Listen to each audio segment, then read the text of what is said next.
देखिए, पिछले 8 दिनों से जो विरम सिंह राजपुरोहित है, उनका इस तरह से घटनाक्रम हुआ है। वो हॉस्पिटल में भर्ती है, ज़िंदगी और मौत की जंग लड़ रहे हैं और कंपनी वालों द्वारा यहाँ के लोगों को, स्थानीय लोगों को मरने के लिए छोड़ दिया है।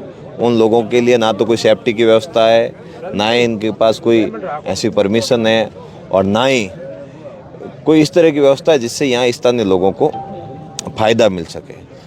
और पिछले 8 दिनों से विरम सिंह जी को जो बात कंपनी वालों द्वारा और स्थानीय प्रशासन द्वारा करनी थी, वो बात की नहीं इन्होंने।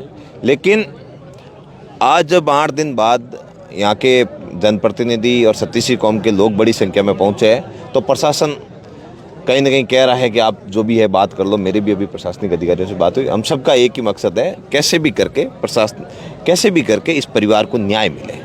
और परिवार के साथ जो घटनाक्रम हुआ है, इतने दिनों से हॉस्पिटल की ओर से, यहाँ स्थानीय रूप से परिवार वाले मेंटली रूप से बहुत परेशान हैं। तो इस समय इनको भी ये देखना चाहिए था, जो बात हो गई वो हो गई, और जब बात होने के बाद अगर कोई माफ़ी मांग ले और उस बात को कबूल ले कि हाँ मेरे से गलती हुई है, तो हमारे यहाँ के लोग माफ़ भी कर लेते हैं और उसको माफ़ीनामा भी दे देते हैं। लेकिन ये कंपनी वाले कह रहे हैं कि हमारे पास सब तरीके के डॉक्यूमेंटली हम क्लियर हैं।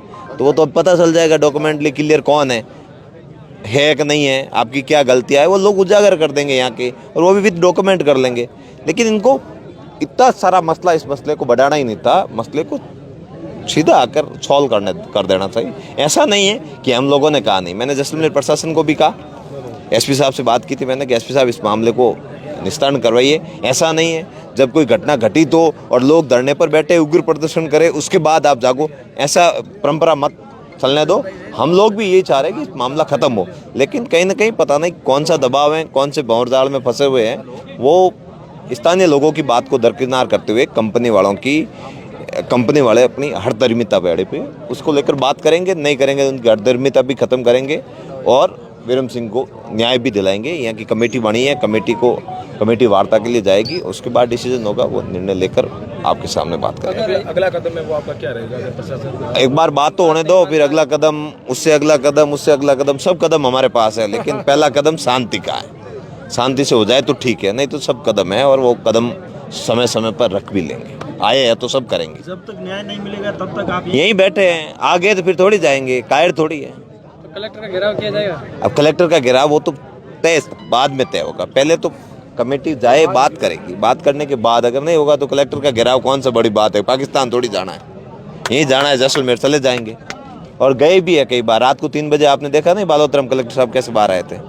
तो बाहर भी आ जाएंगे, बात भी कर लेंगे, यहाँ भी आ जाएंगे जरूरत पड़ी तो।